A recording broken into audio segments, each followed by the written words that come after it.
All right, shall we all stand, please, and turn our Bibles in the book of Matthew, chapter 4.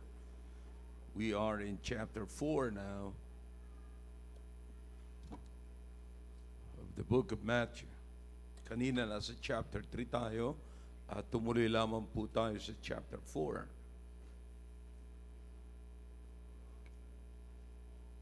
All right. Look in verse number 1. Are you with me? All right. Matthew chapter 4, verse number 1. What is the first word? Then. So that word then ay nagpapahayag po na merong sinundan. Alin po yung sinundan? Of course, that is in chapter 3. Right after verse number 17, here comes chapter 4, verse number 1. You see, after they heard the voice of the Father saying, Lo, this is my beloved Son, in whom I am well pleased. Then was Jesus led up of the Spirit into the wilderness to be tempted of the devil. Number 2, and when he had fasted 40 days and 40 nights, he was afterward and hungered. And when the tempter came to him, he said, If thou be the Son of God. That's the issue in the temptation of the Lord Jesus Christ. If thou be the Son of God. No, son, nasaan yung testing po doon sa pagiging anak ng Diyos. Okay? And he said, command that these stones be made what? Bread. I like. Gusto ko po yung sagot ng Panginoong Jesucristo. Alright? So ang issue, tandaan nyo, ay ang salita, ang issue ay pagiging anak ng Diyos. Ngayon, ang sagot ng Panginoong Jesucristo sa verse number 4 is this. He answered and said, It is written, man shall not live by bread alone, but by every word that proceedeth out of the mouth of God. God is involved. God the Father was involved. You see, this is the answer of the Lord Jesus Christ. Sagot po ito ng anak ng Diyos.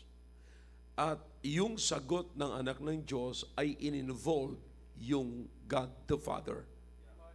Yeah? In-involve niya. Sapagkat alam ng anak na may sinabi yung ama. Remember, in verse number 17 of chapter 3. Yeah? So may sinabi yung ama patungkol sa anak at ipinakita niya. Sabi, this is my beloved Son, in whom I am well pleased. Alright? And then in kasagutan niya, nung siya'y tineb, in-involve niya rin yung Father. Nasundan niyo ako mga kapatid. See that? So, ang nagpalakas doon sa anak nung siya during the temptation mga kapatid ay yung words ng ama. You see? Ang dahilan kung bakit nakapag-stand siya against doon sa temptation ng diablo mga kapatid, ang ginamit niya is the word of the Father. That is involvement mga kapatid ng ama sa anak at involvement ng anak sa ama. Is it clear? Oh, wow. I'm telling you, this is great mga kapatid. And so on, ganun lagi ang makikita po natin dito. Okay? Alright, tayo po'y sandaling manalangin. Dakilang Diyos, marami pong salamat sa mga talata na binasa po namin. Pagpalain niyo po, Panginoon, ang mensahe sa gabing ito na unawaan po namin mabuti ang tungkulin bilang isang tatay at ang kahalagahan ng family. Thank you, oh God. Please, give me the voice. I need it, and your people need it. Ano man pong bahid ng kasalanan nakita niyo po sa aming puso at isipan, inyo po kami patawarin at linisin na hindi po ito makaapekto, Panginoon, sa aming pangunawa sa inyong salita at sa pagtanggap namin ng biyaya mula sa inyong salita. Please use me tonight. In Jesus' name, amen. All right, thank you. You may be seated in the presence of our God. All right, if you can still remember, mga kapatid, we're talking about Dad, just show up. Just show up. Pakita ko po sa inyo kaninang umaga, ang napakahalaga, you will notice sa context ng ating binasa, mga kapatid, ay nanggagaling sa chapter 3, and makikita niyo po, during the baptism of the Lord Jesus Christ, nag-appear ang Ama after 400 years. So nag-appear. Why He appeared? Because His Son is involved.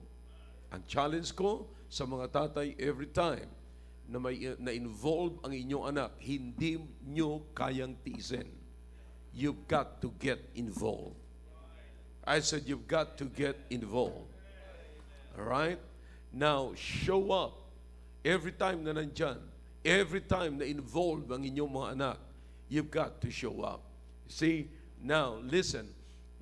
There are 3 things na dadaling ko po sa inyo ngayong hapon, and from there, ay meron pa tayong ilang mga points na gusto ko makita nyo, kapatid. Kasi gusto ko maunawaan po nating mabuti ang kahalagahan ng presensya ng tatay para maipakita po natin na mahalaga sa atin ang ating pamilya. Are you with me now? All right. So, you must show up. Hindi ko na kinakailangan ulitin pa yung mensahe kaninang umaga para sa mga wala rito. Pero kinakailangan dugtungan ko yung mensahe na yung kaninang umaga. You need to show up. Then, if you will show up, you have to understand, kapatid, na if you will not show up, something is not. If you will show up, something is not gonna happen. Alin po yun? Naunawaan niyo po mga kapatid, na kapag ka ang presensya ng tatay ay nandiyan dyan, meron na pwedeng mangyari na hindi maganda, pero hindi mangyayari sapagkat nandiyan ka.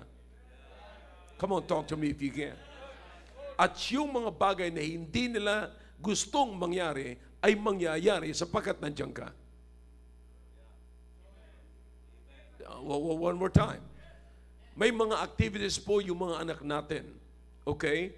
Now, may mga bagay na mga gusto silang gawin na hindi po nila dapat gawin. Pero sapagkat nandiyan ka, ay hindi po nila magagawa sapagkat nandiyan ka. Pero kung wala ka, ay posibleng mangyari po yun. May mga bagay naman na ayaw nilang mangyari, pero sapagkat nandidiyan ka, ay kinakailangan, ay yun po yung mangyayari. Remember this, mga kapatid. Here's what the Bible says. Kaya nga, there are 3 appearances, mga kapatid, na napakahalaga na kinakailangan na nandiyan ka talaga. Number 1, all right? Show up as a father. Very simple. Show up as a father.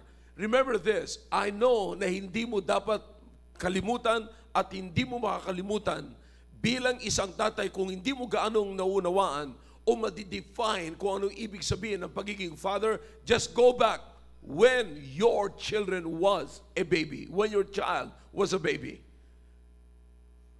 Alright? Now, naunawaan nyo ba na nung baby pa yung anak mo, lagi ka nandiyan? Simula ng pinanganak, sa hospital nandiyan ka. Now, you are a baby father. Di ba? Naunawaan niyo po yung mga kapatid. Nandun ka lagi, binibigyan mo lagi ng pansin. In fact, remember, ikaw nagpapalit ng diaper. Yeah, nandiyan yung nanay. But I'm telling you, you are always involved. Noong ang anak mo ay baby pa. Noong ang anak mo ay maliit pa. Come on, talk to me if you can. Diba? Nung ang anak mo ay maliit pa, nandiyan ka lagi. Nandiyan ka lagi na nag-a-attend sa kanyang pangailangan, nag-aabot ng diaper, nagpapalit ng diaper, nagtitimpla ng gatas, at sinusubaybayan mo kung may pawis, pagka siya natutulog. No, sa buong magdamag, walang time na hindi ka magigising sapagkat inaalalayan mo yung baby mo. Come on, talk to me. That's the time, mga kapatid. You are a baby father at that time. So just in case na hindi mo gaanong naunawaan kung anong ibig sabihin na maging father, just go back. Noong ang anak mo ay baby pa. You remember that? Now listen, that is exactly what the Bible is telling us. Mula pa po sa panahon ni David, listen, mula pa sa panahon ni Solomon, maririnig po natin yan. Remember what the book of Proverbs says. Yeah? Train up a child in the way he should go. And then the book of Ephesians, ano makukuha po natin mo din? Bring them up in the nurture and admonition of the Lord. You see, hindi po natapos. Ganyan po yung father, kapatid.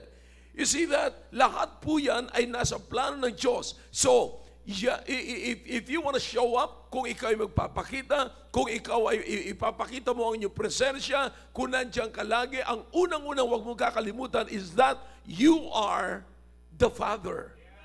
And you must understand, mga kapatid, na ang pagmamahal ng tatay ay kakaiba. Yes, naunawaan po natin, mga kapatid, ang lagi na lamang natin pinapasalamatan ay yung mga tatay, ay yung mga nanay, na iba talagang pagmamahal ng mga nanay. I don't know, mga kapatid, pag nakakita, lagi na lamang binibigyan ng pasasalamat, kinukongratulate yung nanay. Pero hindi kinukongratulate yung tatay. Parang tinatanggal natin yung tatay sa eksena. You see, para pag nakakita ng buntes, sasabihin sa nanay, sasabihin sa buntes, congratulations.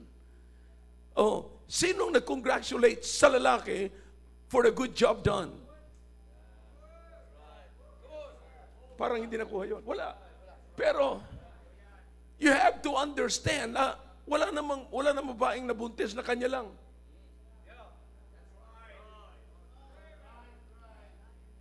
Sasabihin natin, congratulations, may baby ka na. Pero sino nag-congratulate sa lalaki na, congratulations, good job.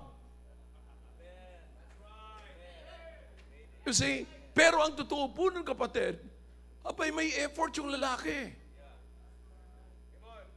Ang totoo po nun may ginawa yung lalaki. But listen to me now, paglabas, parehas excited. Nandoon yung kanilang excitement, mga kapatid. And you have to remember that. Just go back. Yung attitude natin.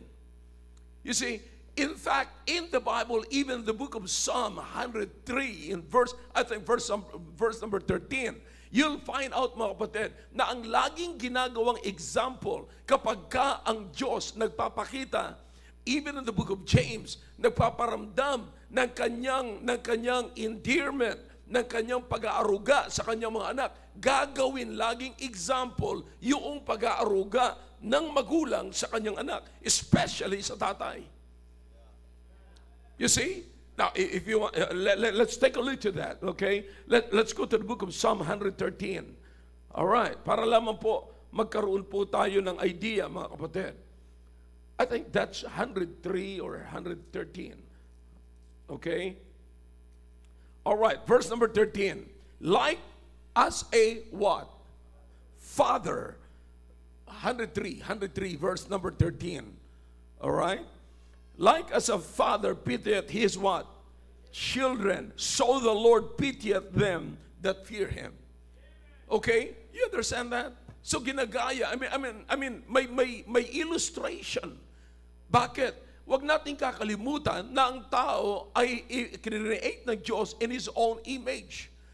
You see, meron tayong tinatawag na natural love.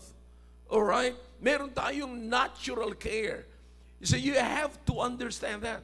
Kaya nga, mga kapatid, kapag ka ang father nag-show up, listen now, alam kong hindi lahat mga kapatid na mga bata ay masunurin.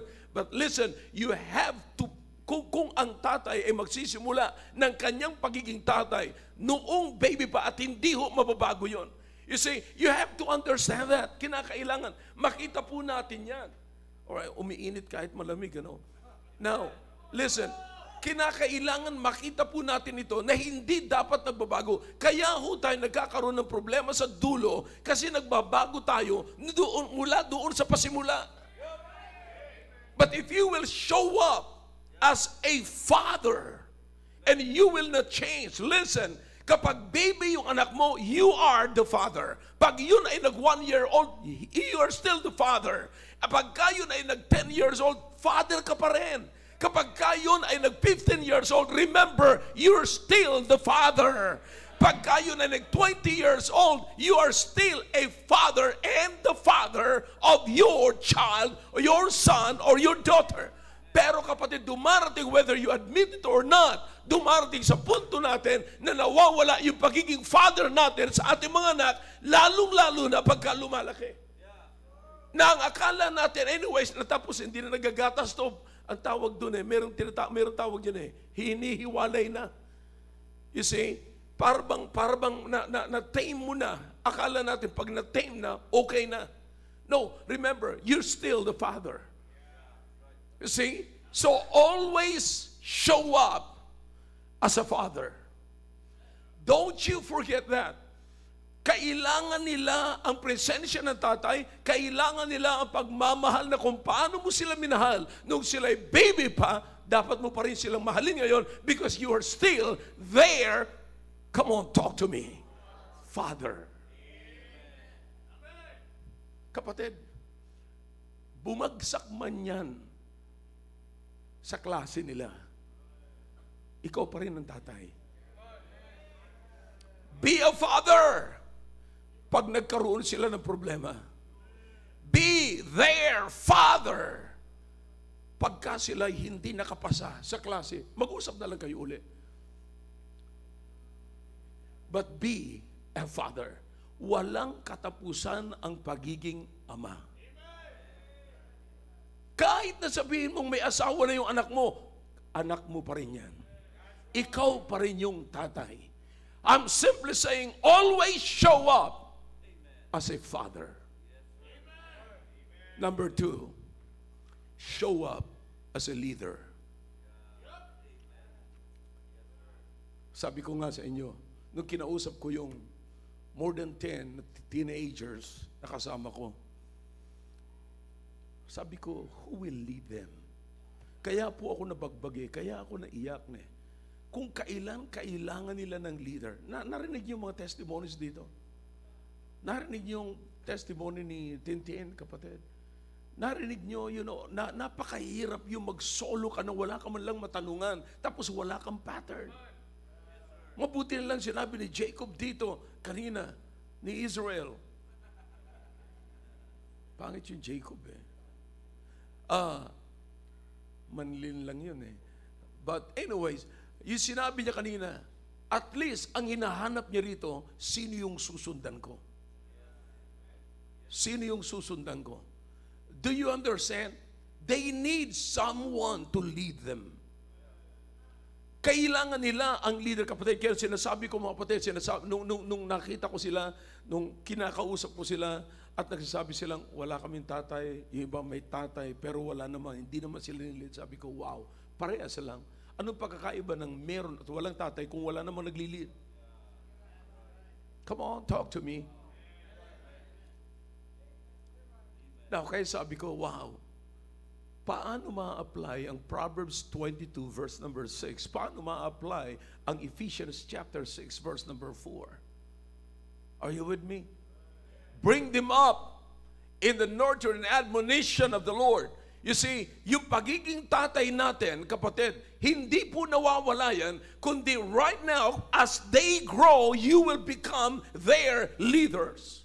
Sabi ko nga mga kapatid, sa mga tatay, nung nagsalita ako sa graduation ng ating academy, do you understand na kayong mga tatay, mula sa pagiging tatay, ay tuloy-tuloy ang inyong trabaho hanggang sa kayo ang maging trainer ng inyong mga anak. At yung mga anak ninyo ay magiging trainees at yung ikaw naman bilang tatay ay magiging trainer.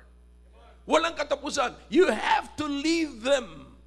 You see? So this time, you're not just a father, but remember, nadagdagan yung tungkulin mo. You are now a leader of your son. You are now a leader of your daughter. You are now a leader of your children.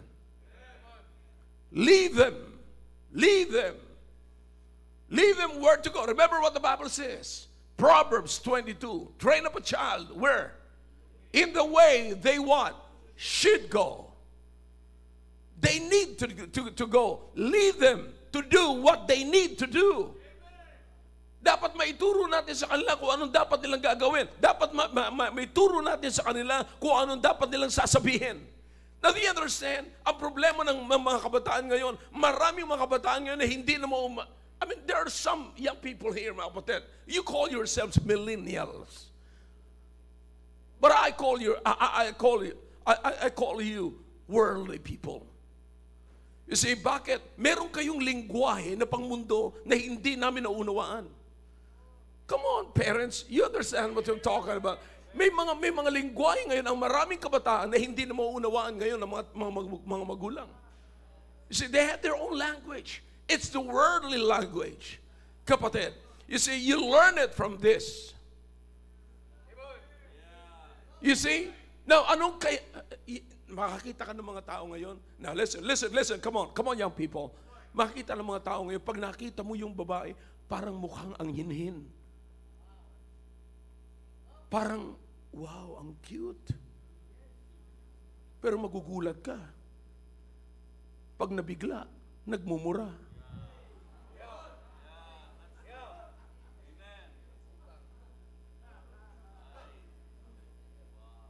Ang cute. Akala mo, ay ito na gusto ko siya. Parang gusto ko siya mapangasawa. Ang cute niya. Pero bigla ka lang masashock para palamura pala pagdating sa kasi nakatago yun, mga kapatid eh. So you understand what I'm talking about? Ang sinasabi ko, kapatid, listen now. Hindi yan sa'yo nakuha yung words na yan. Hindi yan nabuo sa bahay, kapatid. Nabuo yan galing. That's why you need to lead them. Lead them not just where they are going, but you have to lead them what they are doing. Hindi lamang doon sa papupuntahan nila, kundi kung ano ang kanilang gagawin at ano rin ang kanilang sasabihin. Kasi ang alam lamang po natin, mga kapatid, sa mga bata, ituro yung po. At pagka nagpupo na sila, mga kapatid, magalang na, marespeto na. Hindi, kahit nagmumura sila, ang dulo nun ay po. Minsan ang simula pa nun ay po. Pero parehas lang naman yun ay mura. So you understand?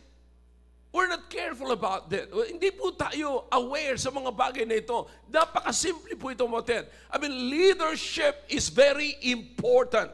You see, remember what the Bible says, even in the home. Listen, kaya nga po, mga kapatid, yung mga magulang ay example kayo. Listen, you are not just a leader of your children, but you are also a leader of your wife.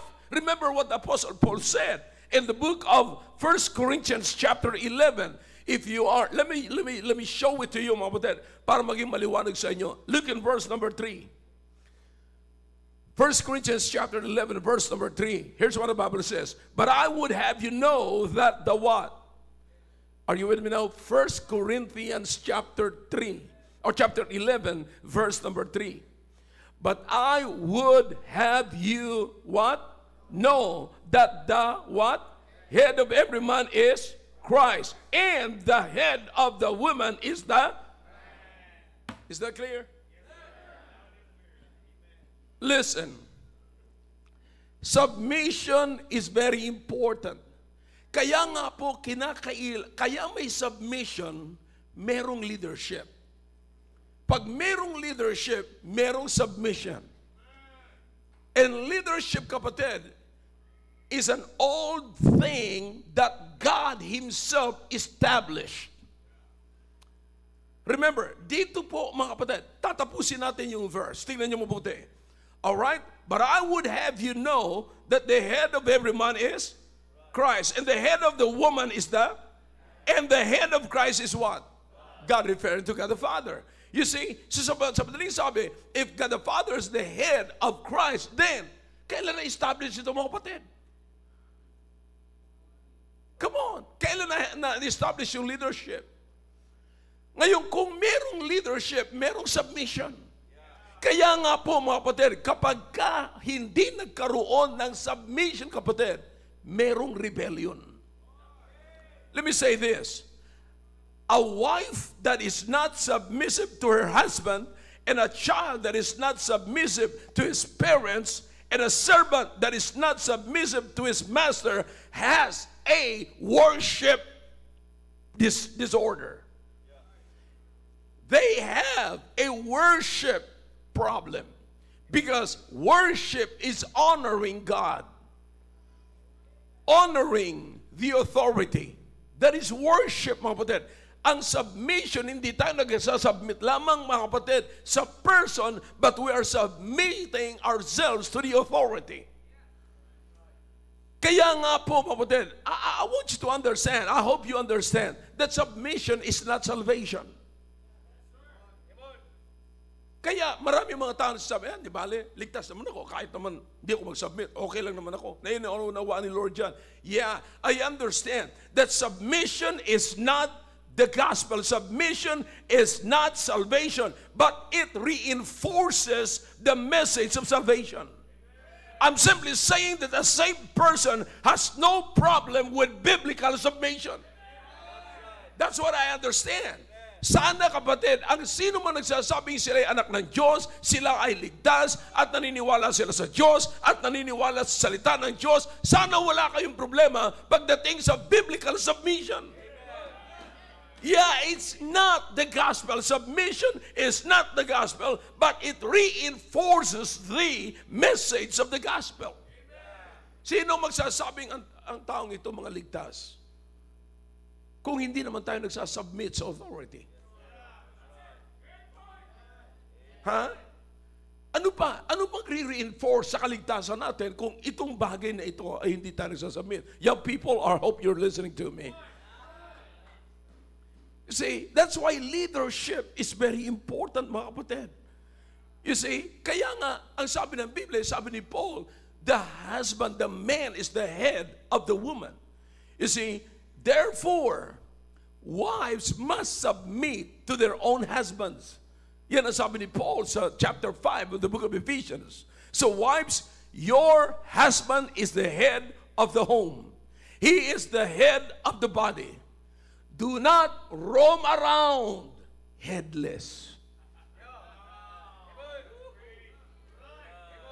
It's so important. So, mangyayari lamang ang mga bagay na ito, mga kapatid. Listen now. Mangyayari lamang ang mga bagay na ito kung merong isang lalaki sa tahanan na siya ay mag-show up as a father and then what? As a, come on, talk to me, leader. Now, so, you understand this? Sana maging maliwanag po ito, mga kapatid.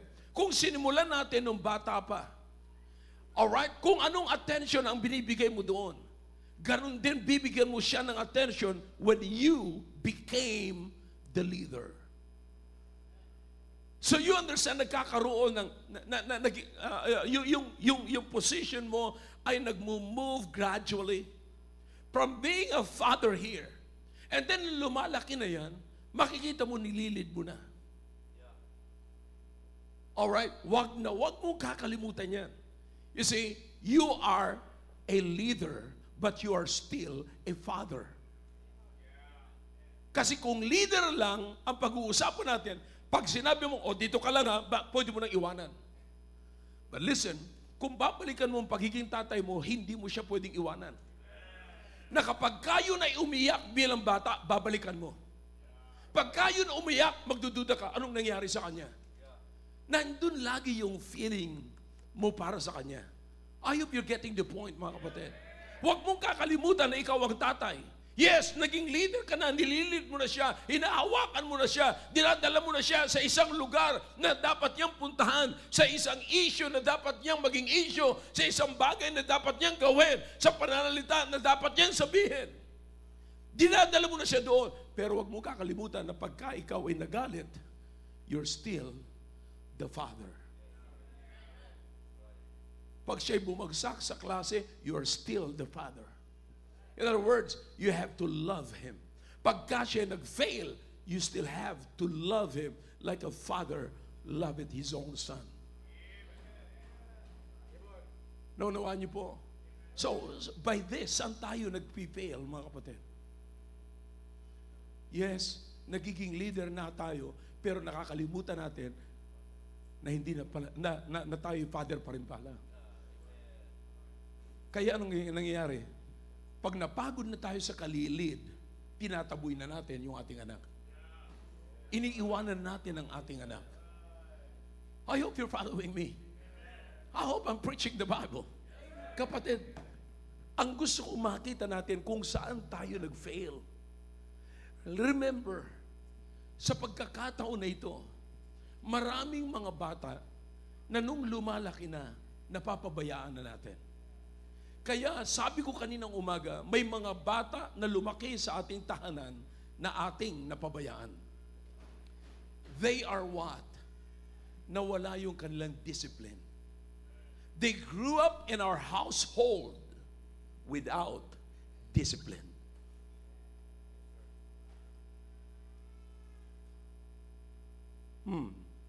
Sana nagigising ko po kayo at hindi kayo nagagalit. Na para kayong ginising, natutulog, ginising. Bakit niyo ako kinusap? Sarap ng tulog ko eh. Now, do you understand?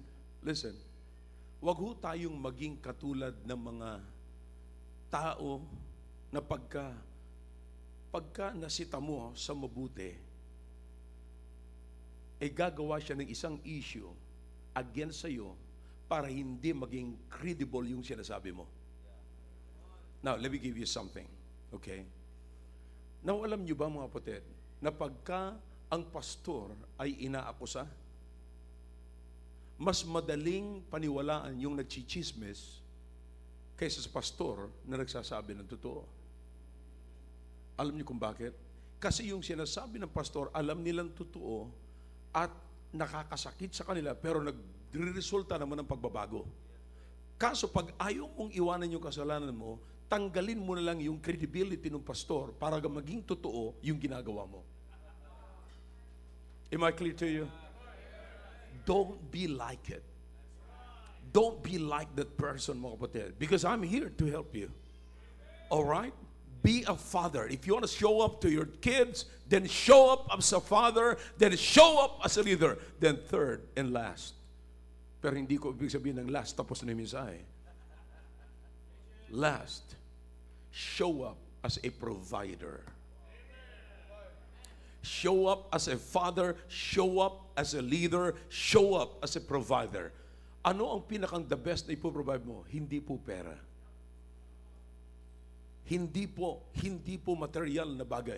The best. Ako'y nagpapasalamat ako na kapag sinabi rin po yan ni Paul, mga kapatid, na ang isang lalaki na hindi siya makakapag-provide ng pangangailangan physical, material ng kanyang pamilya, siya ay katulad ng isang unbeliever. Sinabi po yan. The Bible uses the word infidel. Alright? Pero, mga kapatid, siya ay isang unbeliever. Siya ay hindi manampalataya. Siya ay hindi rin niniwala sa Diyos. Sapagkat ang paniwala ng Diyos, ang isang ama, ang isang lalaki ng tahanan, siya ang magpuprovide ng pangangailangan ng kanyang pamilya. Alright? I like it nung narinig ko sa mga testimony ng mothers dito, mga kapatid. Alright? Now, na nagsisikap ang mga anak, ang mga tatay na mag-provide ng pangangailangan ng kanyang pamilya. Pero hindi lamang po yun ang katapusan na pag sinabi natin, well, nagbibigay ako sa iyo ng pera. Well, nagbibigay ako ng pangangailangan. Lahat ng pangangailangan. May bahay ka na, may sakyan ka na, may pagkain ka na, may clothing ka na. So, you got it? I think I'm okay. I'm fine. I'm done. No, you're not. Because you have to provide both yung pangangailangang material at pangangailangang spiritual. If you believe what Jesus said when he was tempted by the devil, man shall not live by bread alone, but by every word that proceeded out of the mouth of God. You have to provide the word of God for your family. Ako'y nagpapasalamat sa Panginoon, kapatid, na sabi nga kanina ng mga testimony rito, salamat sa church, salamat sa church. Yes, ako mismo nagpapasalamat sapagkat, mga kapatid, ako'y kontento sa aking mga kaibigan dito sa church. Pagka nandito kami, mga fathers, nandiyan si Brother Roy, nandiyan si Brother Willie, nandiyan sila, nandiyan kayo mga tatay. Sabi ko nga kaninang umaga, di ba? Si Tito, lagi kong binibiro yan. Maraming mga tatay dito na binibiro ko, kapatid. Alam nyo, kasi ang feeling ko, kapatid, hindi lamang ako pastor ninyo at hindi lamang kayo member, but tayo yung magkakaibigan. Nakita nyo, si attorney, mga kapatid, nagbibiruan kami ni attorney, bagamat malayong matanda po siya sa akin. Maybe 100 years, but you understand? You see, but kahit na tinutulugan niya ako, pero nagbibiruan pa kami.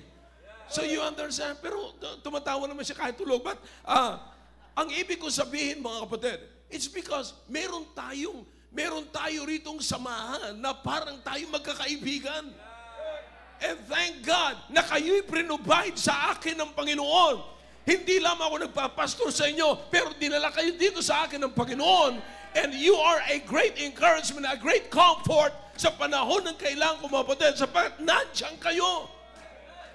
Kayo'y prinobide. Now, nauunawaan ko, kapatid, na kapag ka ang isang magulang, if you are a provider, if you will show up as a provider ng iyong anak, ng iyong pamilya, ang unang hahanapin nyo ay yung magkaroon sila ng church. Bakit? Dito sa church na ito ay magpo-provide kayo sa kanila ng isang tulog na kaibigan. Amen. Amen din daw eh. Kahit hindi niya alam kung saan siya nag-amen. So you understand? Ilang taon ka na, Genesis? 13. You see that? Ilang taon ka na? 11. So you understand na ang 13 years old, magkakaroon siya, kailangan niya ng kaibigan. Remember what Solomon said, train up a child in the way he should go. Saan pupunta ang batang ito, kapatid? Kung hindi ko siya ipoprovide ng magiging kaibigan niya. So pagka dinala ko dito siya sa simbahan, I'm providing him a spiritual friend. A spiritual brother, 11 years old. Imagine, maghahanap huto ng kanya. Naunawaan niyo po ba, kapatid? Kaya nga po, ang ating mga anak, wala naman sana silang problema. Pero kailan sila nagsimula na magkaroon ng problema? Nung naghanap sila ng sarili nilang kaibigan. Now, makinig kayo sa akin, kayo mga young people. Yan ang isang dahilan kung bakit dinadala. Hindi ko sinasabing perfect na rito. Pero, how do you like it? Na magkaroon kayo ng kaibigan na ganito ang itsura. I'm sorry, be his. Ha? Na 11 years old. You see, makikita mo na sa bihis niya kung saan siya patutungo. Makikita mo na. You see, lagi ko sinasabi sa mga pastors, you dress the way you want to be addressed. You see? Now listen, this is so important, kapatid. Kaya magpo-provide kayo, nagpapasalamat ako sa Panginoon. Merong tayong church na number one na kailangan ng iyong anak ay magkaroon siya. Kaya nga dito po sa atin, may grupo tayo ng Team Focus. Team Focus. Bakit? Gusto natin yung mga teenagers, nakafocus sila sa tamang kaibigan. Alam niyo kung ano problema, mga kapatid, ngayon dito, minsan lang sa mga magulang. Ang problema, yung mga magulang na dapat maghanap na kayo ng kaibigan na magulang din. Hindi yung magulang ha, magulang, I mean parent. Hindi yung magulang na magulang. I mean, yung tatay, may kaibigang tatay. Yung nanay, may kaibigang nanay. You see, hindi yung kung kailan kayo, nanay na, saka naman kayo magdadalaga. Bakit pa kayo So you understand what I'm saying? Now, listen now. Ang isang leader, you're not just a leader, you're leading them. Kani-kanina lamang, ako'y father nito. Huwag ka, di pa kita pinapaalis. Yan ang tatandaan mo. I will lead you where you need to go. Okay? Alright. Kamakailan lamang, kani-kanina lamang, tulog si Rai. Pero, kani-kanina lamang, Tatay ako sa kanya. I am a baby father. Okay? Now, in other words, inaalagaan ko siya bilang baby. Ngayon, kapatid, 11 years old na siya. I'm leading him. I'm leading him. Ililid ko siya kung saan siya dapat punta. And this time, sapagkat alam ko, kapatid, nagbibinata na siya, kinakailangan mag-provide ako ng kaibigan niya. I'm not just a father, I'm not just a leader, now I am a provider. Tignan niyo kapatid kung saan tayo nag-fail. Alright? Ngayon, hindi na to 11 years old. 13 years old na. See? Kinakailangan mag-provide na ako ng kaibigan niya. Ngayon, hindi na po ito 13 years old. 25 years old na. So you understand kung anong ibig ko sabihin, mga kapatid?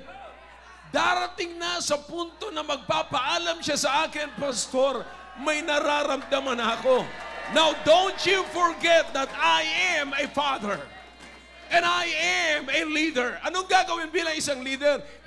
Dadaling kita sa punto na hindi ka ikakasal ng mayor, hindi ka ikakasal ng abogado, kundi ikakasal ka sa tamang simbahan na doon ka lumaki at magkakaroon ka na magandang, mag-establish ka ng isang tamang pamilya, makadiyos na pamilya. So anong gagawin ko, mga kapatid? Magpuprovide ako ng mapapangasawa niya. Pastor, biblical ba yun? By the way, ano bang alam ni Adan na kailangan niya ng asawa? Are you with me? Ano bang alam ni Adan na kailangan, na alam niya ba na siya nag-iisa? Wala siyang awareness tungkol sa bagay na yun. Pero ano sabi ng Diyos? Nakita ng Diyos na hindi maganda sa lalaki ang nag-iisa. Kaya kailangan mo ng 4 na paa, baka. Sabi ng Biblia, walang nagustuhan si Adan sa mga 4 ang paa. 2 lamang ang paa, 2 rin ang dila. But anyways, no. Sabi ng Diyos, okay. Kaya I'm just giving you, mga kapatid, the biblical example, the biblical origin. Okay? Saan nagsimula itong ginagawa natin ngayon? Okay? I'm a father, I'm a leader, and I am a provider. Okay? Anak, alam ko mag-aasawa ka. Alam kong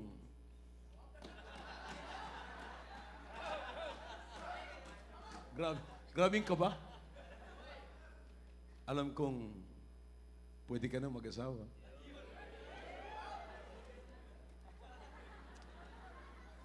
Pero wala tayong magagawa. Na-turn down ka. Bata.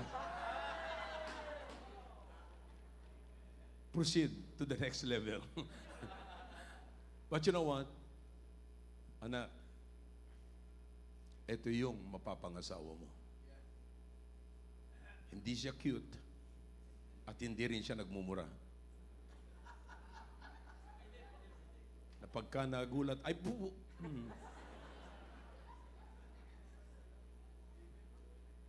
Yeah. So you understand what I'm saying? Nagpo-provide ako sa kanya ng kailangan niya. Hindi lamang ako nag-provide sa kanya ng pera, hindi lamang ako nag-provide sa kanya ng pagkain, hindi lamang ako nag-provide sa kanya ng damit, kundi nag-provide ako sa kanya ng itsura niya. Come on, talk to me. Kapatid, ito tatandaan natin, mga tatay. Tignan nyo rin ang itsura ng anak ninyo.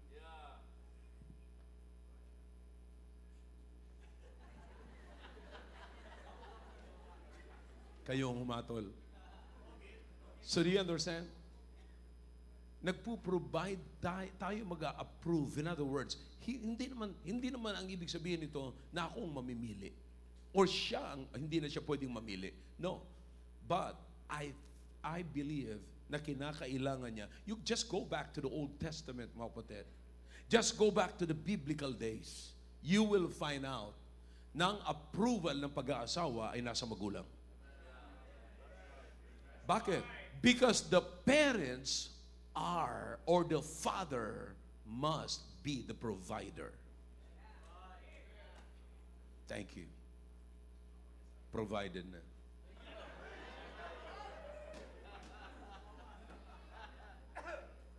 Depende sa presyo.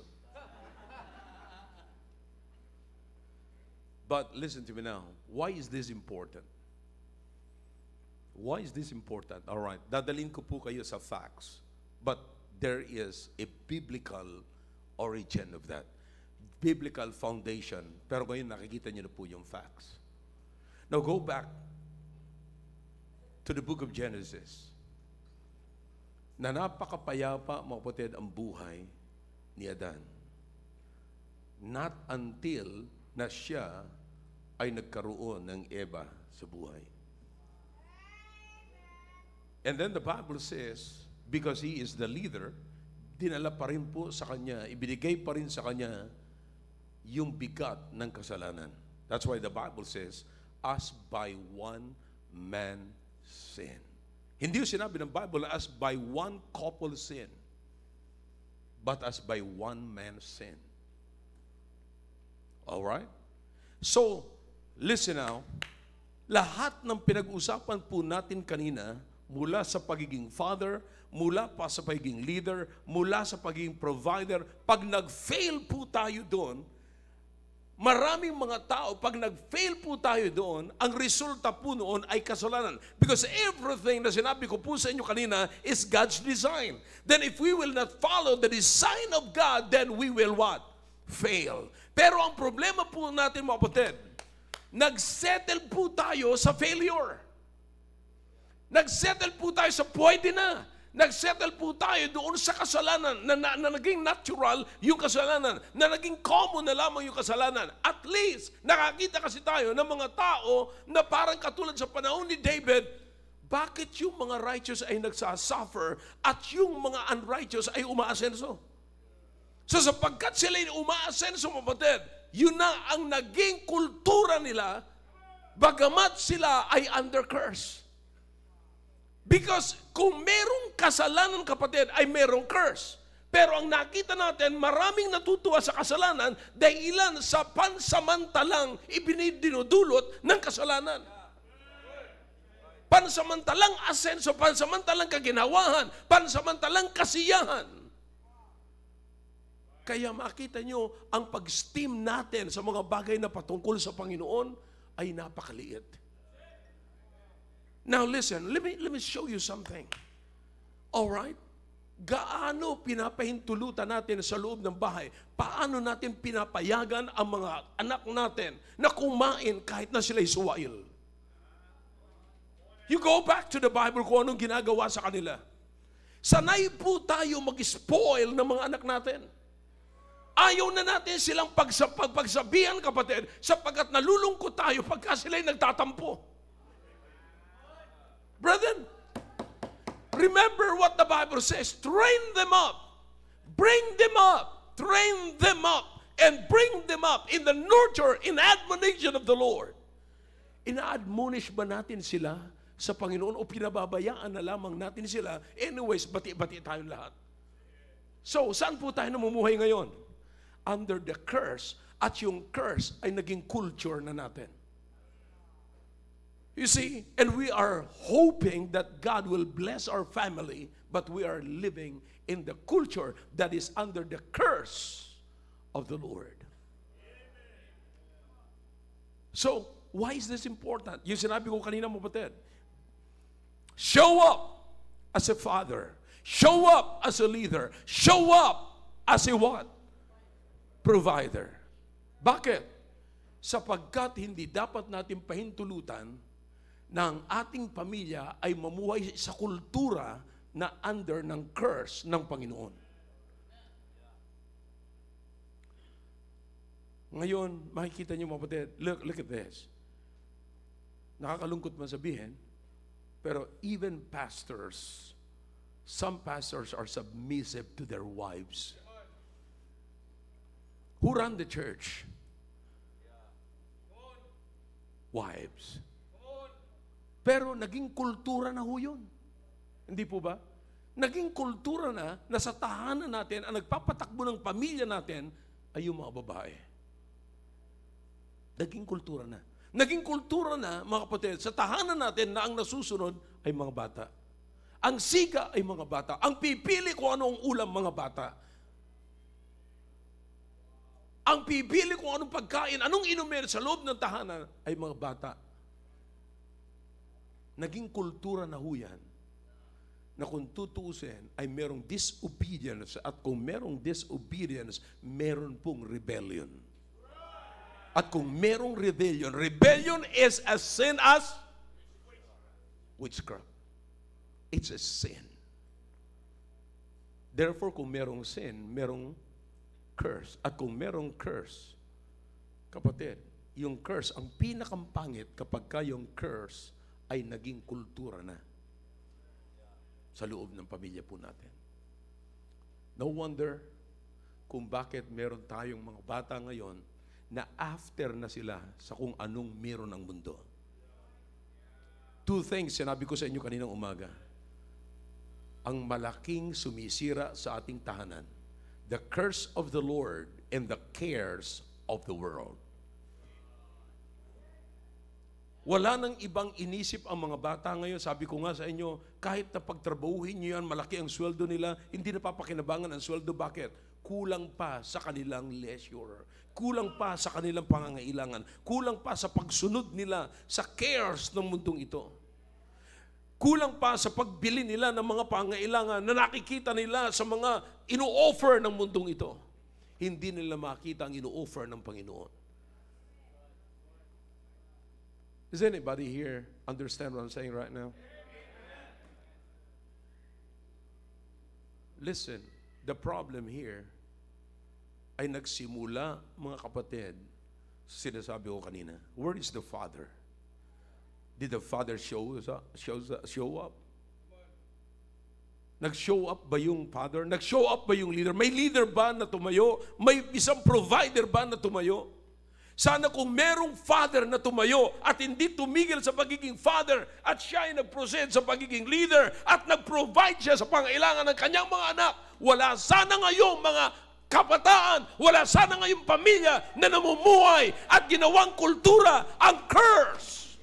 At wala sana mga kabataan ngayon na namumuhay in the cares of the world.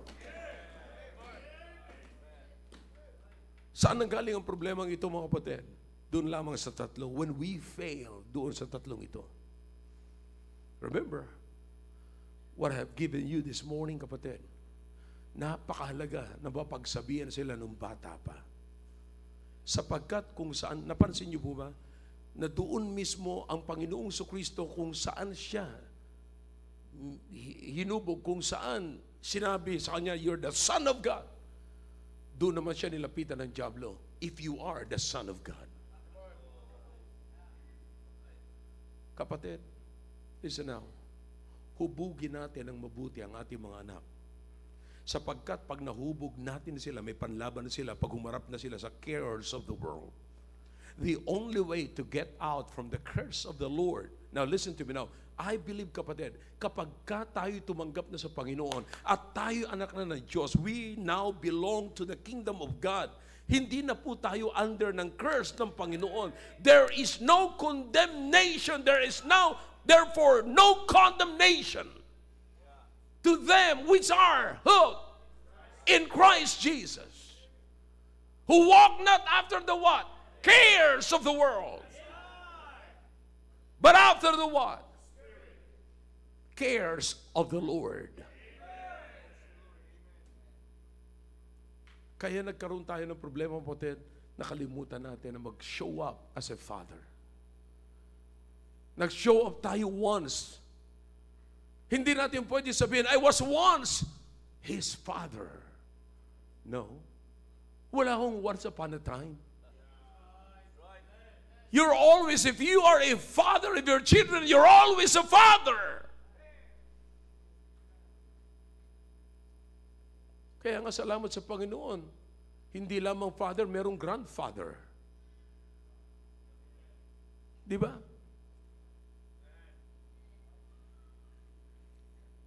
Now, listen now. Kaya marami ho tayong nagiging problema. Maraming kabataan na napapariwara, napupunta sa cares of the world, at nagpapakasasaan na lamang, tinanggap na lamang nila na nandun sila sa kultura. Listen, let me ask you a question, young people. Seriously. Are you living in a culture that is under the curse of the Lord?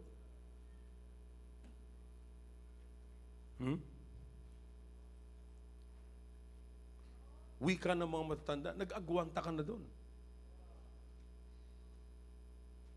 Tinanggap mo na yung kalagayan na yun.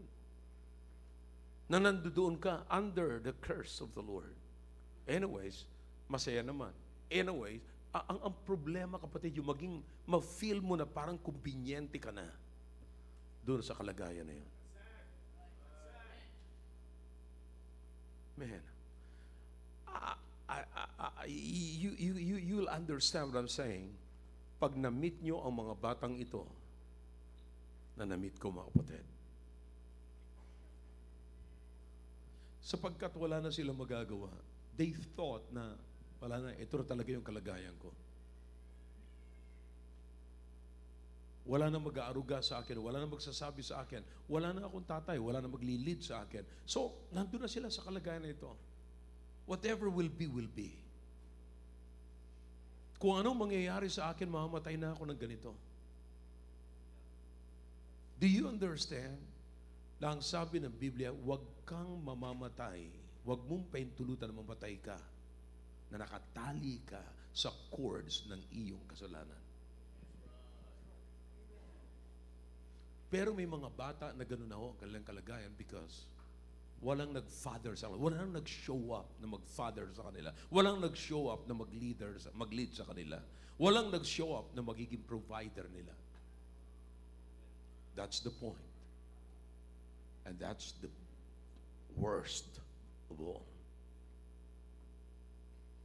Imagine, kapag ka ang bata na lumalaki nang walang nagsasalitang magulang. Walang tatay na nagpapahayag sa kanya kung anong klaseng buhay meron siya. Walang nagsasabi kung sino siya. Do you realize now, fathers, kung saan tayo nag-fail?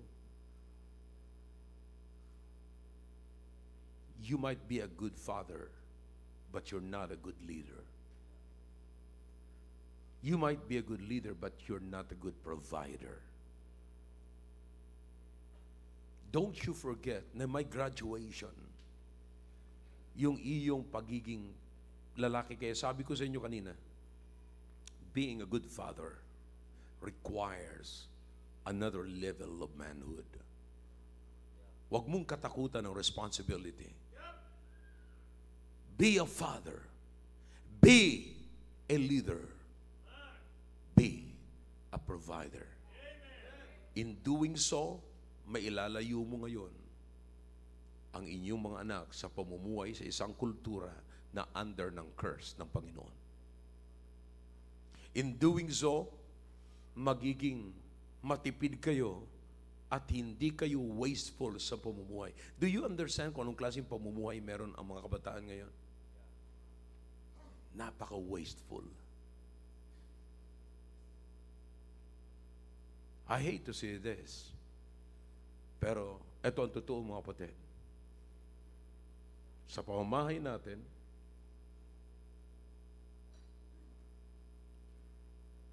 hindi na tayo makaluto ng isang ulam lang. Sapagkat iba ang kinakain ng anak natin sa kinakain ng magulang. At ang nakakalungkot, hindi na makain ng mga anak natin ang dating kinakain natin. na siyang nagbigay ng muscle sa atin, na siyang nagbigay ng lakas sa atin, na siyang nag-build ng bahay natin, na siyang nagpaaral sa ating mga anak, na siyang nagbihis sa ating mga anak, na siyang nag-provide ng lahat ng nakarating tayo sa ganitong klaseng kalagayan. Dahilan sa pagkain na ngayon ay hindi na kinakain ng maraming kabataan.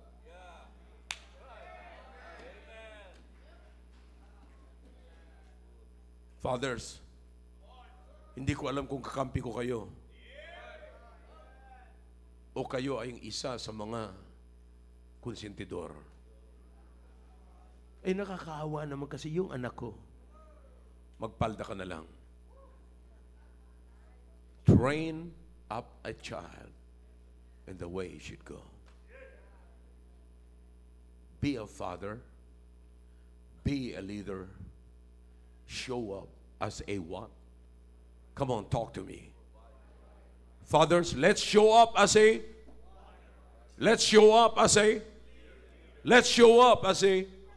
Oh, hindi ko pa naririnig yung iba pa mga fathers. Okay? I want to hear you, fathers. All right, let's go. Let's show up as a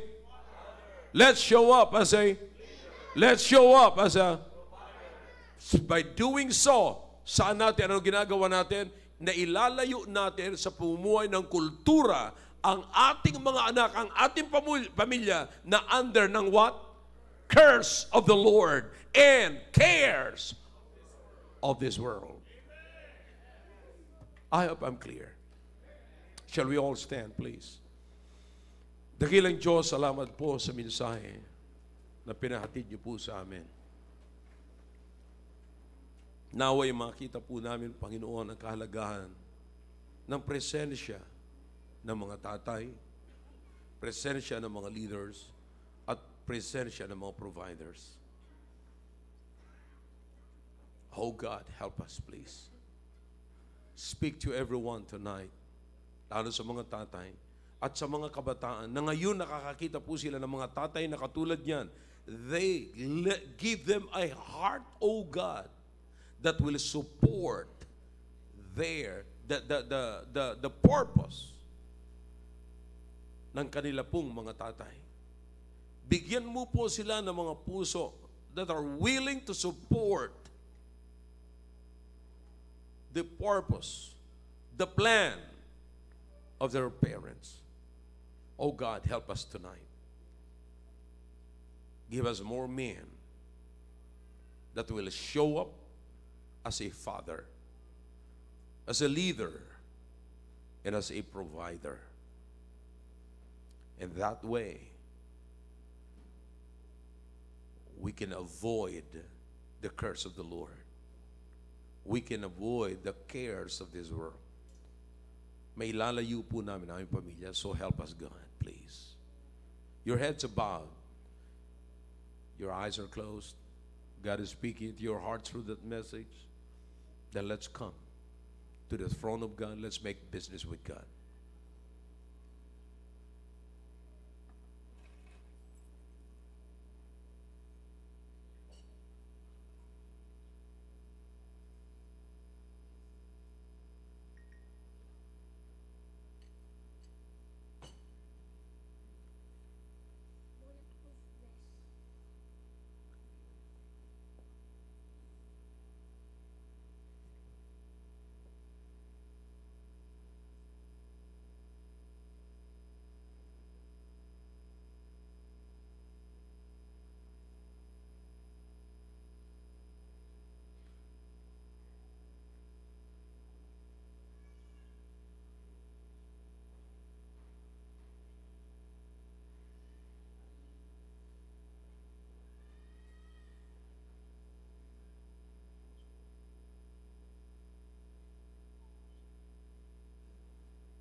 Dakilang Diyos, marami po salamat sa ginawa niyo po sa aming kalagitnaan.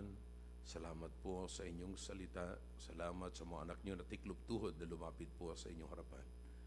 At o Diyos, ano man po ang aming narinig, ay patuloy nito'y umalingaw-ngaw sa aming pamumuhay sa araw-araw, maging gabay po namin, o Diyos. Alam po namin na kinakailangan may tatayo po sa amin. Kinakailangan po namin makakita ng isang magulang, isang tatay, isang leader, at isang provider, Panginoon. O Diyos, tulungan mo ang aming mga kalakihan, aming mga tatay, because kami po'y nagpapalaki hindi lamang ng isang teenage boy, kundi nagpapalaki po kami ng isang tatay balang araw. At pagpalain niyo po ang lahat ng narinig po namin ito. Sa pangalan po ni Jesus. Amen. All right.